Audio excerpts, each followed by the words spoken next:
Nallamada drain Appapuram రైతులను నిండా ముంచింది. భారీ వర్షాలకు నల్లమడ డ్రైన్ ఉప్పొంగి ప్రవహించడంతో అప్పాపురం గ్రామంలో పంట పొలాలు పూర్తిగా చెరువులను తలపిస్తున్నాయి. మోంతా తుఫాన్ అన్నదాతల ఆరుగాలం శ్రమను నీళ్లపాలు చేసింది. చేతికొచ్చే దశలో కన్నీళ్లనే మిగిల్చింది. నోటి దగ్గరకు వచ్చిన బువ్వను మోంతా తుఫాన్ ఎగరేసుకెళ్లడంతో రైతులు తల్లడిల్లిపోతున్నారు. కళ్ల ముందే దెబ్బతిన్న పంటలు, తడిసిన ధాన్యాన్ని చూసి కన్నీటి పర్యంతం అవుతున్నారు. గుంటూరు జిల్లా అప్పాపురం నుంచి పూర్తి వివరాలు మా ప్రతినిధి అశోక్ అందిస్తారు. మనం ఇప్పుడు పత్తిపాడు నియోజకవర్గంలోని అప్పాపురంలో ఉన్నాం. అప్పాపురంలో నల్లమడ వాగు పొంగి ప్రవహించడంతో పూర్తిగా వందలాది ఎకరాలు నీట మునిగాయి. పూర్తిగా చేతికి వచ్చిన పంట పూర్తిగా నీళ్లలో కలిసిపోయిన పరిస్థితి. రైతులు బాధపడుతున్నారు. ఎందుకంటే ఇప్పటికే కంకులు దశలోకి వచ్చేసింది. దాదాపు మరొక నెల ఉంటే పూర్తిగా చేతికి వచ్చే పంట. కానీ పూర్తిగా నల్లమడ వాగు పొంగి ప్రవహించడంతో పూర్తిగా చెరువులను తలపిస్తున్నాయి. మనతో రైతులు ఉన్నారు. అన్న, ఏంటి పరిస్థితి? అంతా నష్టపోయామన్న. ఎకరానికి 30,000 పెట్టాము. ఇంతమందికి చేతికి చేరలేదు. ఇప్పుడు ఏం చేయాలో మాకు ఆందోళన కనుక ఉంది. మేము ఆత్మహత్య చేసుకోవటమే కానీ మాకు వేరే దావు లేదు. అది ఎప్పుడన్నా పొంగిందా నల్లమడలో? 14 సంవత్సరాలు ఉంది, ఇప్పుడే పొంగింది. ఇంత మటుకు లేదు. ఎంత పెట్టుబడి పెట్టారు? ఇప్పుడు ఎకరానికి 35 నుంచి 40,000 దాకా పెట్టారు. ఏం రాదు. మేము ఏదో వడ్డీకి తెచ్చుకున్నాము. వడ్డీకి తెచ్చుకున్న నేరానికి వాళ్ళు మాకు మా దగ్గర వసూలు చేస్తారు. మేమేం చేయాలి సార్? మేమేం అర్థం కాలేదు. మేము ఆత్మహత్య చేసుకోవటం కానీ మేము చేసేది ఏమి లేదు. 2 సార్లు ఎదబెట్టాము. అప్పుడు 2 సార్లు వానలకి ఒకసారి వాన కొట్టకపోయింది, ఒకసారి వాన కొట్టి మురిగిపోయింది. మళ్ళీ నాట్యం సెంటు 1700 రూపాయలు నారు కొనుక్కొచ్చి ఆ లెక్కలో నాట్యం మాకు 30,000 దాటిపోయింది పెట్టుబడి. అయితే మేము 15 ఎకరాలు వేసి 15 ఎకరాలు నాది అసలు 8 ఎకరాలు అయితే ఈనింది పొలం. అసలు బీబీటీ ఈనింది. దాని మళ్ళీ ఏముండదు. ఇక మళ్ళీ ఏదన్నా పిలక పుట్టి అదేదో 5-6 బస్తాలు ఏదైనా మిషన్ పోతే అయ్యి రావు సావు. ఇక అది దాన్ని అంత ఇది చేస్తే ఇక అది పరిస్థితి. పొలం అసలు కనబడుతుందా? లేదు. ఇది ఎక్కడే పొలం, దీని వెనకమాలే. ఇప్పుడు అది ఏంటంటే నిన్నటిదాకా ఏమో ఈరియా కోసం దన్నుకులాడేమో. వాళ్ళేమో పార్టీలు చూసుకొని ఇచ్చారు మనకి. నేను 15 ఎకరాలు అయితే 15 ఎకరాలకి 35 బస్తాలు నాకు ఈరియా కావాల్సింటే 8 బస్తాలు ఇచ్చారు నాకు.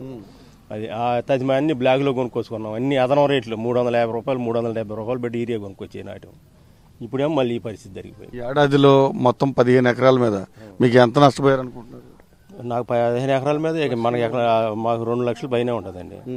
ఎకరానికి అసలు 30,000 తక్కువ లేదు మాకు పెట్టుబడి. 32,000 దాకా అయింది నాకు అయితే. అది ఏంటి పరిస్థితి ఇప్పుడు? మరి ఇక చేసేది ఏముంది? ఏమి లేదు. ఇక బాకీలన్నీ అవతల మిగిలిపోయినట్టే. అది బంగారం పెట్టాము. ఎకరమే క్రాప్ లోన్ కింద తాకట్టు పెట్టాము దాన్ని. ఇక చేసేది ఏమి లేదు. మరి గవర్నమెంట్ వచ్చారు, ఫోటోలు దిగారు. మరి ఇక పలానాదికి ఇట్లా నష్టపరిహారం అయినా ఏదైనా ఒక మాట కూడా చెప్పింది ఏం లేదు. ఎమ్మెల్యే గారు వచ్చారు ఆడ వంతుని మీదే ఫోటోలు దిగారు, వెళ్ళారు. నీళ్ళలో మునిగిన వాళ్ళని ఇవన్నీ చేసింది ఏమీ లేదు. అసలు ఎవరిని పరామర్శించి చేసింది ఏమి లేదు. ఏంటి పరిస్థితి? ఏముందండి, కాకుమాన మండలం అప్పాపురంలో మొత్తం సముద్రం ఉండట్టు ఉంది. మొత్తం 4,000 ఎకరం మునిగిపోయింది.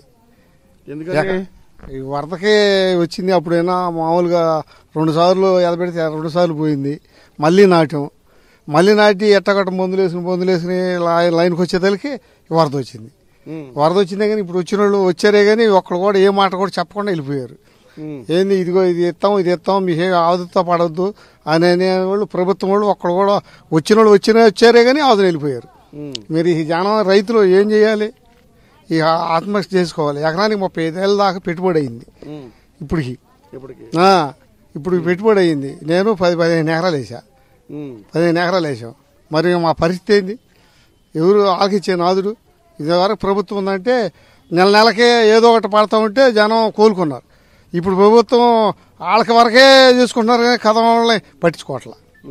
ఈరియాకి మామూలు తనుకుని నేను 15 ఎకరాలు ఇస్తే నాకు 5 బత్తాలు ఇచ్చారు. 5 బత్తాలు ఇచ్చారండి. 5 బత్తాలు ఇస్తే ఎటువంటి 15 ఎకరాలకు 5 బత్తాలు ఇచ్చారు. మరి ఎక్కడ కొన్నా మిగిలింది? నేను బయట కొనుక్కొచ్చా. బ్లాక్ లో 400 కాడకి 400 కాడకి కొనుక్కొచ్చి వేసా. మొత్తం 15 ఎకరాలకి ఎంత ఖర్చు పెట్టారు మీరు?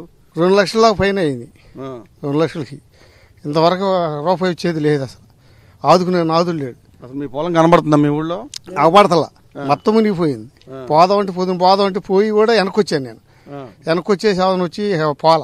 అప్పాపురంలో ఉన్న రెవెన్యూ ల్యాండ్ మొత్తం మునిగిపోయింది. ఎందుకంటే నల్లమడ వాగు పొంగి ప్రవహించడంతో పూర్తిగా ఊరిని చుట్టుముట్టింది. దాంతోపాటుగా 1 ఎకరం కూడా మిగలకుండా మొత్తం చెరువును తలపిస్తుంది. దీంతో ఏ రైతును కదిలించినా ఒక కన్నీటి గాథే వినిపిస్తుంది. ఎందుకంటే వీళ్ళంతా అప్పులు చేసి ఇప్పటికే పెట్టుబడులు పెట్టారు. చేతికొచ్చే పంట పూర్తిగా నీట మునిగిపోవడంతో ప్రభుత్వమే తమను ఆదుకోవాలని కూడా డిమాండ్ చేస్తూ ఉన్నారు.